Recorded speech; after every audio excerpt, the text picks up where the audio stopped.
En el nombre del Padre, y del Hijo, y del Espíritu Santo. Amén. Nuevamente juntos, queridos amigos, en nuestro programa La Fe Cristiana, un informativo teológico en hora 60. Un saludo especial a Marcos, hoy en los controles. Marcos, ¿cómo estás? Bien, bien. A pesar de la lluvia, bien, ¿eh? Bueno, excelente. ¿Vos, Juan, cómo estás? Bien. Hablando de la lluvia, me pegué una buena mojada, me caí en un charco, tuve que cambiarme, pero, en fin, nada grave. Nada. Lo importante es que acá estamos. Exactamente. Y bueno, y finalizando nuestro ciclo, porque ya estamos en el tema 38 de 40, vamos a ver hoy el 9º y el 10º mandamiento del Decálogo. Los próximos dos programas, los últimos dos, será sobre la oración, ¿no?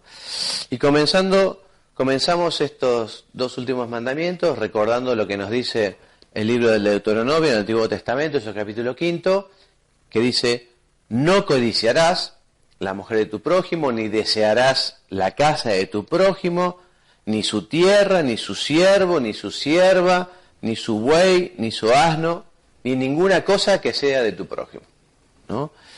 Y recordando las palabras de Jesús, San Mateo escribe aquello de que el que mira a una mujer deseándola ya cometió adulterio en su corazón. De esta manera vamos a ver cómo estos dos mandamientos, el 9º y el 10º, podemos encuadrarlo dentro de lo que son los pecados internos, correspondientes a los pecados externos del 6º y 7º mandamiento, ¿no?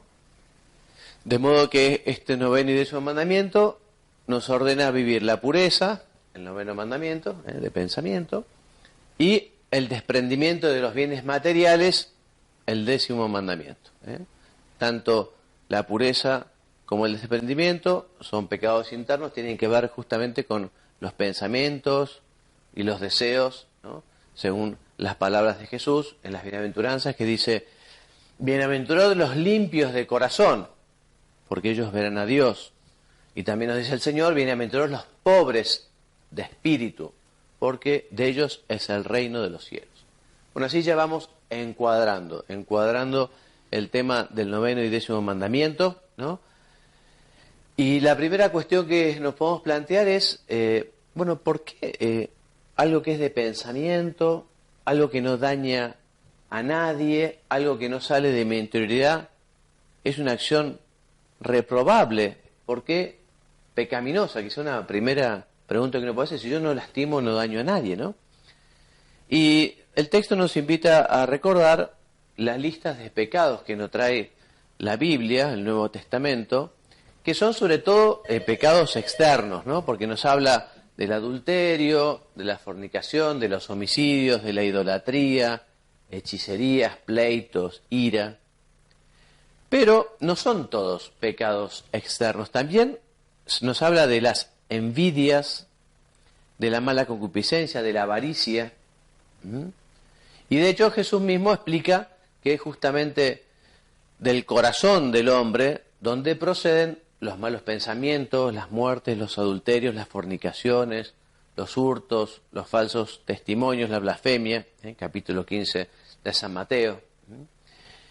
Y en el tema de la castidad, como lo decíamos recién, Jesús enseña que cualquiera que mira a una mujer deseándola sexualmente, o sea, teniendo malos deseos, ¿no?, ya adulteró con ella en su corazón. Bueno, de estos textos procede una importante anotación para la moral, porque ya veremos cómo también la moral cristiana es una moral que tiene mucho que ver la intención. O sea, uno puede estar incluso haciendo un acto en sí mismo bueno, pero si la intención es mala, el típico ejemplo, dar limosna es bueno, pero si uno lo hace por vanidad, por engreimiento, para llamar la atención, para que los demás digan, en fin, eso que objetivamente es bueno, a nosotros no nos suma. Eso para nosotros es algo malo, es algo dañino, es algo que puede ser pecaminoso, ¿no? Entonces, la bondad o la maldad de la persona se encuentra en los deseos de su corazón, en lo que la persona quiere y elige. Por eso la maldad del homicidio, del adulterio, del robo, no está principalmente en la acción misma o en sus consecuencias, que es un tema importante, son temas graves, ¿no? Pero donde es realmente pecaminoso y grave es en la voluntad, en el corazón, en el deseo del homicida, del adúltero, del ladrón, que justamente al elegir esa acción, lo que está queriendo se está determinando en una dirección contraria al amor de Dios, contraria al amor al prójimo. La voluntad se dirige siempre a un bien, pero en ocasiones se trata de un bien falso, de un bien aparente, algo que aquí y ahora no es ordenable racionalmente al bien de la persona en su conjunto. El ladrón quiere algo que considera un bien, o sea, tener una billetera llena de billetes grandes para poder gastarlo, bueno, es algo bueno, dicho así, sin más, ¿no? Pero el hecho de que ese objeto pertenezca a otra persona y que se haya adquirido de un modo ilícito hace imposible que la elección de quedárselo se pueda ordenar al bien como persona o lo que es lo mismo al fin de su vida. Así que en este sentido no es necesario que el acto exterior se realice para determinar la voluntad en un sentido positivo o negativo. Por ejemplo, si uno está dispuesto a robar, hace el plan, todo, bueno, pero al final no lo consigue, porque, en fin, hubo un inconveniente, igual ha obrado mal, aunque no haya ejecutado, evidentemente si lo hubiera ejecutado, esa acción hubiera obrado pésimo, pero también el hecho de pensarlo, organizarlo, desearlo, quererlo, eso ya, como es un acto desordenado, entonces ha realizado un acto interno, voluntario, contra la virtud de la justicia. Por eso decimos que la bondad o la maldad de la persona se dan en su voluntad, en sus deseos, esos deseos queridos o aceptados. Al hablar de la inteligencia, utilizamos otra categoría como es algo verdadero o falso, ¿no? Pero en la voluntad hablamos de algo si es bueno o malo. Entonces, cuando el 9º mandamiento prohíbe los pensamientos impuros, no se está refiriendo a las imágenes o al pensamiento en sí, sino al movimiento de la voluntad que acepta esa delectación desordenada que una cierta imagen le provoca. O sea, a ver, un ejemplo también. Yo recuerdo cuando vino San José María Escrivá, yo era chico, ¿no? Pero vi una película a la Argentina, una actriz argentina le preguntó sobre el ambiente de los artistas y que a veces el tema de la sensualidad, el tema del arte, y él decía, bueno, uno no tiene por qué tener necesariamente malos pensamientos, por ejemplo, en las cuestiones artísticas. Y él decía, yo me he admirado con una Venus, la Venus Capitolina, que está en Roma, que es el torso de una mujer desnuda, ¿no? Y he dado gracias a Dios por la belleza de la mujer. Pero allí no hay malos pensamientos, allí no hay una delectación morbosa, sino que hay una admiración, una cuestión artística en este caso, ¿no? Que no tiene nada que ver con lo pornográfico, que justamente lo que busca es el mal pensamiento, ese deseo venéreo, ese deseo sexual. Bueno, entonces, estos pecados internos se pueden dividir en, por un lado, malos pensamientos, lo decíamos recién, esa complacencia, que son la representación imaginaria de un acto pecaminoso sin ánimo de realizarlo. Pero es pecado grave si se trata de materia grave y se busca conscientemente, se busca deleitarse en ello. El objetivo, la meta es eso, ¿no? Buscar esa deleitación venérea, sexual, en fin. El mal deseo es un deseo interior y genérico de una acción pecaminosa con el cual la persona se complace. No coincide con la intención de realizarlo, aunque en no pocos casos se haría si no existieran algunos motivos por los que esa persona se frena, digamos, por las consecuencias de su acción o por la dificultad para realizarlo. También está lo que se llama el gozo pecaminoso, que es la complacencia deliberada de una acción mala ya realizado, que ha realizado uno o que ha realizado otra persona. Entonces uno vuelve a renovar, a traer a la memoria aquello con ese deseo, digamos, de excitarse. Entonces los pecados internos en sí mismos suelen tener menor gravedad, evidentemente, que los correspondientes pecados externos, ¿no? Pues el acto externo realmente manifiesta una voluntad mucho más intensa. Sin embargo, también son peligrosos, ¿no? Y hay que desecharlos porque son pecados, ¿no? Se cometen con más facilidad, porque basta el consentimiento de la voluntad. Estas tentaciones son más frecuentes. Ya lo vamos a decir después, pero también es bueno distinguir lo que es la tentación de caer en la tentación. Porque cuando uno se presenta una imagen, por ejemplo, o el deseo de una película, o algo que es inmoral, ¿no?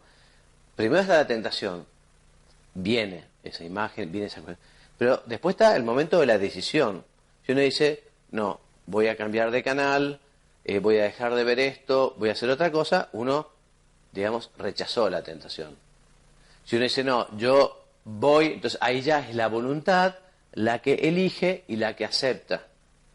Por eso, tentaciones hay en todo lugar y en todo momento. Hasta en misa uno puede venir cualquier tentación. Y eso en principio no es malo ni bueno. Lo que hay que hacer es, cuando uno toma conciencia de que hay una tentación, es pedir ayuda a Dios, acudir a la Santísima Virgen, pensar en otra cosa y rechazar la tentación. El mismo Jesús fue tentado, ¿no? Pero Jesús rechazó la tentación, que es lo que hay que hacer. Entonces, a estos pecados internos se les presta menos atención, a veces por ignorancia, a veces por cierta complicidad con las pasiones, no se quieren reconocer como pecados, aquellos malos pensamientos deliberados, queridos, deseados, promovidos.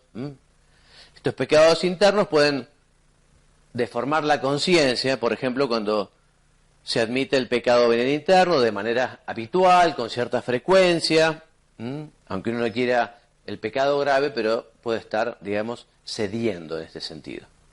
Y esta deformación puede dar lugar a manifestaciones de estar irritable, faltas de caridad, espíritu crítico, en fin. Por eso es bueno buscar esa pureza de corazón, esa pureza de deseos. Es bueno poner un filtro. Ya vamos a ver cómo no todo lo que nos viene a la cabeza es santo y bueno. Ya veremos ahora un poquito más adelante que después del pecado original todos hemos quedado un poco desviados o inclinados hacia el pecado. Entonces, no es que todo lo que surge natural es bueno. A veces uno tiene ganas de agarrar un palo y pegarle y uno se tiene que contener. No puede dejarse llevar por los impulsos. Entonces, por eso la lucha contra los malos pensamientos, hay que tener la humildad de pedir ayuda, de reconocerse débil. Lo mejor es no buscar la tentación, no buscar, no seguir a veces la invitación del demonio, la curiosidad. Acá no juega habitualmente malas pasadas, entonces no ir por allí. Entonces hay que luchar entonces contra estos pecados internos, porque también puede dar los escrúpulos. El escrupuloso es el que ve que todo es pecado. Es que uno, con esto de los malos pensamientos, uno puede convertir un poco obsesivo también, ¿no? Entonces, bueno, acudir a Dios, pensar en otra cosa y no complicarse la vida. Por ejemplo, ayuda a luchar, recibir los sacramentos, frecuentemente uno se confiesa, recibe la absolución, el perdón, recibir la Eucaristía al mismo Cristo. Todos los sacramentos nos dan la gracia, nos sanan de nuestras miserias cotidianas. La oración, la mortificación, pidiendo al Señor justamente esa pureza de corazón. El aprovechar el tiempo, porque cuando uno está ocioso, cuando uno está hecho un vago, bueno, ahí es cuando vienen los malos pensamientos, los malos deseos, cuando vienen las tentaciones, como que el demonio esperara que uno baje la guardia para dar con la batería de tentaciones, ¿no? Entonces, la oración, la mortificación, el trabajo, el aprovechamiento del tiempo, la humildad, que nos permite reconocer nuestras miserias y pedir perdón, la confianza en el Señor, sabiendo que siempre nos perdonará y siempre nos va a ayudar, no nos va a dejar de lado, no tenemos que caer en la desesperanza, la sinceridad con Dios, con uno mismo, en la dirección espiritual, en la confesión. Bueno, esos son medios para luchar contra estos pecados internos, contra el 9º y 10º mandamiento, ¿no? San Pablo nos hace un llamamiento a abstenerse de la fornicación, ¿no? Y en este sentido escribe a los tesalonicenses, dice que cada uno sepa guardar su cuerpo en santidad y honor, no con afecto libidinoso, como los gentiles que no conocen a Dios, pues Dios no nos llamó a la impureza, sino a la santidad. sea que San Pablo subraya la importancia de los afectos, que son el origen de las acciones, y hace ver la necesidad de su purificación. Entonces, de este modo se entenderá fácilmente la diferencia entre sentir y consentir. Es lo que decía, la tentación tiene un sentimiento, pero consentir es aceptar, desear, elegir, buscar, ¿no? Entonces, el sentir, uno puede sentir pero no consentir. Bueno, solo cuando se consiente con la voluntad puede hablarse de pecado.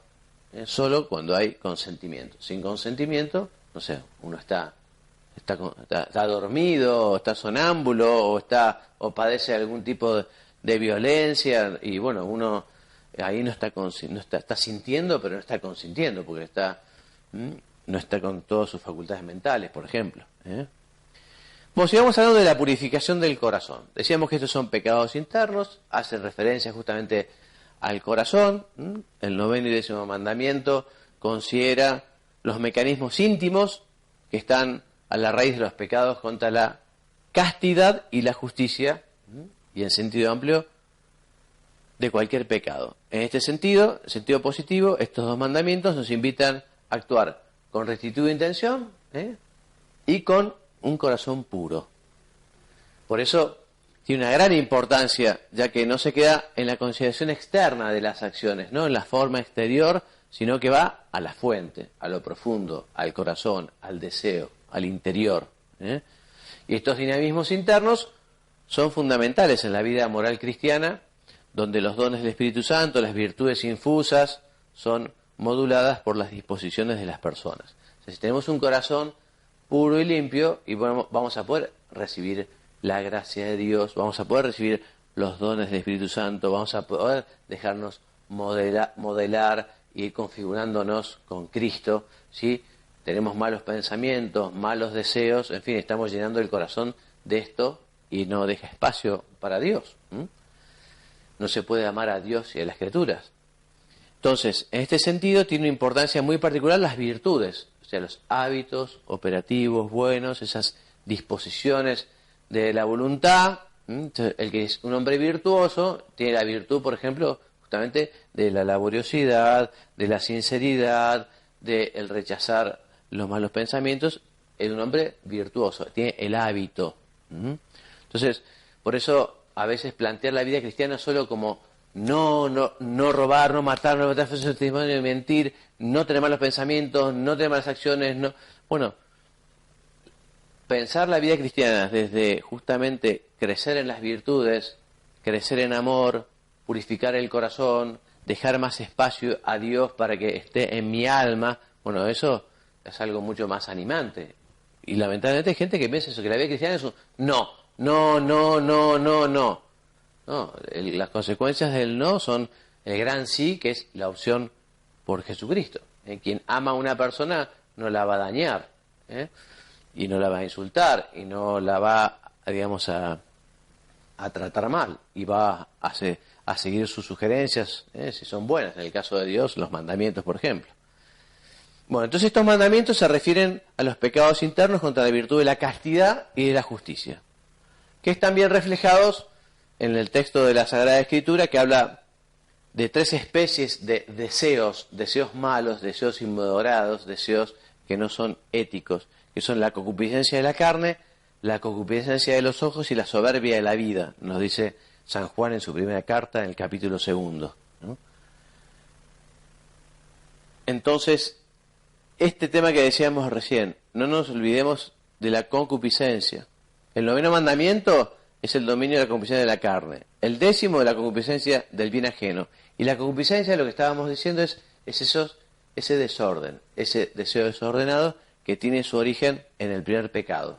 Tiene su origen en Adán y Eva. Después de ese pecado original, nadie está exento de la concupiscencia, salvo la Santísima Virgen y Jesucristo. Todos los demás tendemos hacia el pecado, tenemos que luchar. Entonces, aunque la concupiscencia en sí misma no es pecado, es una tendencia, pero sí inclina al pecado y lo engendra cuando no se somete a la razón iluminada por la fe con la ayuda de la gracia.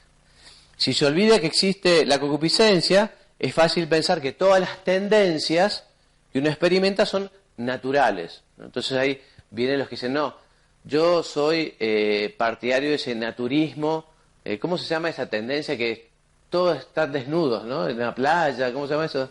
Desnudismo. Desnudismo, ¿no? No, porque es natural, yo no nací con ropita cuando vine al mundo, sí, es verdad, uno no nació con ropita, pero ese naturismo, digamos, o ese nudismo, digamos, está desordenado, porque después del pecado original, nuestras pasiones están descontroladas y tenemos que encontrarlas. El ejemplo más fácil para explicar es que cualquier persona se da cuenta que tiene que dominar el impulso de la violencia, no porque un colectivo me arrincone, yo puedo sacar un palo y martillar el colectivo, destruirlo, pegarle al chofer. No, tenés que dominar ese impulso a la violencia, porque ese impulso es malo, aunque surge espontáneo y natural, pero es inmoral, está mal, hay que dominarlo, ¿no? Lo que pasa es que cuando ese tema se refiere a la pureza, hay gente que no lo quiere reconocer y dice, bueno, no hay nada malo en esto, si esto es natural. Y no es así, el 9º mandamiento nos ayuda a comprender que esto no es así, porque la concupiscencia ha torcido la naturaleza y lo que se experimenta como natural es frecuentemente consecuencia del pecado y tenemos que dominarlo, sujetarlo, como la templanza. Si uno no puede comer todo lo que le pide el cuerpo, uno puede dormir todo lo que le pide el cuerpo. El cuerpo hay que tenerlo, digamos, ordenado, porque si uno come como un eleogábalo o duerme como... no, hay que ordenar y poner orden. Y también el tema de la pureza, de la castidad, de los deseos, ¿no? Es que son solo malos deseos, sí, pero esos malos deseos manchan el corazón, repetimos. Entonces lo mismo podría decirse del afán inmoderado de riquezas o la codicia, se refiere al 10º mandamiento. Es importante conocer este desorden causado en nosotros por el pecado, y por nuestros pecados, el pecado original y los nuestros. Entonces por eso, sabiendo de nuestra debilidad, tenemos que buscar la ayuda de Dios y rezar, y no dialogar con la tentación, y no exponernos a la tentación, sino que estar atentos para no ofender a Dios. Así su gracia sana nuestra naturaleza y las heridas del pecado. También se nos enseña a amar todo lo creado, o sea, lo creado por Dios es bueno, ha salido bueno de las manos de Dios. Lo que pasa es que hay que ver nosotros el valor o el lugar en el que lo ponemos, ¿no? Hay que hacer buen uso de las cosas, hay que hacer buen uso de los bienes creados. Y el 10º mandamiento se refiere a la intención del corazón, resume con el 9º todos los preceptos de la ley, ¿no? O sea, orden, amor en nuestro querer, en nuestras decisiones, en nuestros amores. Bueno, el combate por la pureza. Entonces, la pureza de corazón significa tener un modo santo de sentir. Entonces, con la ayuda de Dios estamos llamados a ser limpios de corazón, tener buenos pensamientos, buenos deseos, rechazar los malos pensamientos, los pensamientos impuros, los pensamientos de ira también, de enojo, de venganza. Por lo que se refiere al 9º mandamiento, el cristiano consigue esta pureza con la gracia de Dios a través de la virtud de la castidad, de la pureza de intención, de la pureza de la mirada y también con la ayuda de la oración. Entonces, ¿qué es esto de la pureza de la mirada? O sea, no se queda además solo en rechazar la contemplación de imágenes pornográficas, ¿no? Sino que también se trata de conseguir una visión tan limpia que pueda ser una visión sobrenatural. O sea, tratar de ver con los ojos de Dios, tratar de ver como vería las cosas Dios. Hay gente eso de que dicen, el ladrón cree que son todos de su condición. O hay gente que ve siempre una visión de Canuto, que es la de sus propias limitaciones, defectos, o a veces justamente una visión muy materialista, muy humana, que no tiene nada de sobrenatural, claro, incapaz de pensar o de mirar con otros ojos. Entonces, justamente se trata de purificar el corazón, purificar la mirada, purificar eso para poder también ver las cosas con visión sobrenatural, como si las viera Dios, cómo las verá Dios.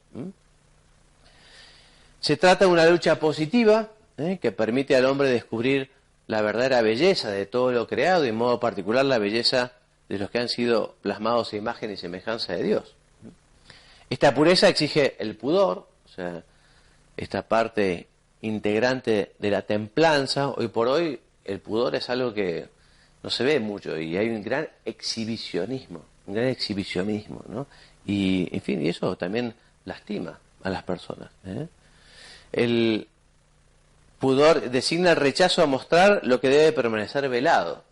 Después del pecado original, ¿qué hicieron Adán y Eva después de cometer el pecado original? Y buscaron unas hojas de parra y se cubrieron. Y Dios les preguntó, ¿y quién les dijo que estaban desnudos? Porque antes estaban desnudos, pero no tenían malas intenciones, no tenían malos deseos. Después del pecado es cuando ellos se dan cuenta de que están desnudos y tienen que taparse porque justamente comienzan estos malos deseos, en fin.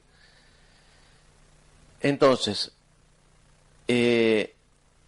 ordena las miradas, los gestos en conformidad con la dignidad de las personas, con la relación que existe entre ellas, nos dice el catecismo, ¿no? O sea que me acuerdo una vez dando clases en la Facultad de Comunicación, en la Austral, donde soy profesor, invité a un psiquiatra a hablar de temas vinculados con la pureza y con la castidad, ¿no? Y él comentaba como el psiquiatra, ¿no? Que hay gente que tiene, digamos, el cerebro formateado para todo lo que es sexual y va mirando la vida y todo pasa por la sexualidad. En las personas, en las cosas, en las situaciones, se llega un momento de justamente que todo pasa por allí, ¿no? Y es una verdadera lástima porque se está perdiendo una dimensión muchísimo más importante de la realidad y de la belleza de la creación. Entonces por eso hay que ordenar el corazón, la mirada, para efectivamente nada más no instrumentalizar a las personas. Entonces con la gracia de Dios lo consigue mediante la virtud y el don de la castidad, pues la castidad permite amar con un corazón recto e indiviso mediante la pureza de intención. ¿En qué consiste? En buscar el verdadero fin del hombre, ¿eh? Una mirada limpia, el bautizado se esfuerza por encontrar y realizar en todo la voluntad de Dios, ¿eh? Y mediante esa pureza de la mirada, exterior e interior, mediante la disciplina de los sentidos, el orden, ¿no? En la imaginación, mediante el rechazo de la complacencia de pensamientos impuros que inclinan a apartarse del camino de los mandamientos divinos, ¿no? O sea, uno se tiene que reprimir, digamos, la palabra me parece que no es la correcta, porque justamente lo que realmente nos esclaviza es el pecado. Yo, bueno, me voy a reprimir para no drogarme. Bueno, buenísimo, porque la droga te va a hacer un daño, te va a lastimar, te va a matar. Entonces, en fin, es poner orden también en esto, en los afectos, en los deseos, en las intenciones, en las miradas, etc. Dice el libro de la sabiduría, la vista despierta la pasión de los insensatos. O sea, por los ojos entra todo. Recordemos el pecado también de este gran santo que fue David, pero bueno, David cayó en el pecado justamente por la curiosidad, por la vista, después cometió pecados mucho peores, ¿no? San José María en su libro Camino, número 183, dice, los ojos, por ellos entran en el alma muchas iniquidades, o sea, muchas cosas malas. ¿Cuántas experiencias habló David? Si guardáis la vista, habréis asegurado la guarda de vuestro corazón. O sea, que hay que cuidar la vista, ¿eh? Bueno, pobreza del corazón. Entonces, el deseo de la felicidad verdadera aparta al hombre del apego desordenado de los bienes de este mundo. Los bienes son buenos, son convenientes, pero hay que darles el valor que tienen. No puede ser que el primer objetivo de la vida de uno sea tener un auto, o tener lujo, o tener... No puede ser, que hay cosas que son muchísimo más importantes. Hay que mover las cosas en una escala de valores, ¿no? Primero están Dios, los demás, en fin, tantas cuestiones, ¿no? Nos dice la Escritura que la promesa de ver a Dios supera toda felicidad. Y ver es poseer. O sea, el que ve a Dios obtiene todos los bienes que se pueden concebir. Y los bienes materiales son buenos, pero como medios. No puede ser mi meta, mi objetivo de vida, ¿eh? No pueden llenar el corazón del hombre, que está hecho para Dios, ¿eh? Y no se sacia con el bienestar material. Quien pone todo su empeño en tener, además, nunca se llena el corazón con lo material, nunca queda satisfecho. El 10º mandamiento, entonces, léeme este vos, Marcos. El 10º mandamiento prohíbe la avaricia y el deseo de una apropiación inmoderada de los bienes terrenos. ¿Qué más? Prohíbe el deseo desordenado nacido de la pasión inmoderada de las riquezas y de su poder. Y prohíbe también el deseo de cometer una injusticia mediante la cual se dañaría al prójimo en sus bienes temporales. Bueno, esto es lo que prohíbe entonces el 10º mandamiento de la ley de Dios. Todo pecado, hemos dicho, es aversión a Dios, conversión a las criaturas, y el apegamiento a los bienes materiales alimenta radicalmente esta conversión, ¿no? Y lleva a la ceguera de la mente y al endurecimiento del corazón. Dice San Juan, si alguno posee bienes y viendo que su hermano padece necesidad y le cierra el corazón, ¿cómo puede permanecer en él el amor de Dios? Entonces hay que darle a los bienes como algo bueno, como instrumentos, además, para ayudar a los demás, para disfrutar uno, la familia, pero también los otros, los espíritus de servicio, etc. Por eso, repetimos, el afán desordenado de los bienes materiales es contrario a la vida cristiana y no se puede servir a Dios y a las riquezas. ¿Y qué me lees aquí, por favor, Marcos? La exagerada importancia que se le concede hoy al bienestar material por encima de muchos otros valores no es señal de progreso humano, supone un empequeñecimiento y envilecimiento del hombre. ¿Qué más? Cuya dignidad reside en ser criatura espiritual llamada a la vida eterna como hijo de Dios. O sea, darle a las cosas el valor que realmente tienen, ponerlas en su lugar. El 10º mandamiento exige que se destierre del corazón humano la envidia. Uh-huh. La envidia, vos sabés que es entristecerse porque a otro le va bien, ¿no? La envidia es un pecado capital. A veces la gente confunde la envidia con, dice, bueno, a él le va bien, a mí me gustaría ser como él. Bueno, eso está bien, que a uno le gustaría, me gustaría mejorar, eso no es envidia. Envidia es ponerse triste porque al otro le va bien y uno quiere que al otro le vaya mal, ¿no? El envidioso es el que justamente tiene malos pensamientos porque a aquella persona le va bien. Pero el tener uno proyectos de mejora y de crecimiento, eso no es envidia. De la envidia pueden derivarse muchos otros pecados. El odio, la murmuración, la detracción, la desobediencia. Siempre supone rechazo de la caridad. Y bueno, para luchar contra la envidia debemos vivir la virtud de la benevolencia, o sea, de pensar siempre el bien de los demás. Nos lleva a desear el bien de los demás como manifestación del amor que les tenemos. Y por último, decimos que también nos ayuda en esta lucha la virtud de la humildad, pues no hay que olvidar que la envidia procede muchas veces del orgullo. Bueno, hasta aquí nuestro programa de hoy. Como siempre, nuestra bibliografía básica es el Catecismo. Hemos citado muchos números del Catecismo, del número 2514 al 2557, y después puede sugerirse una homilía de San José María, porque verán a Dios, en Amigos de Dios. También tiene una homilía sobre el desprendimiento, o sea, cómo darle a las cosas su verdadero valor, etcétera, etcétera. Bueno, entonces les decía, Dios mediante, la semana que viene comenzaremos con el tema 39, la oración en general, y después el 40, y con esto terminamos, el Padre Nuestro. Me despido enviándoles la bendición, que Dios los bendiga y los haga muy santos.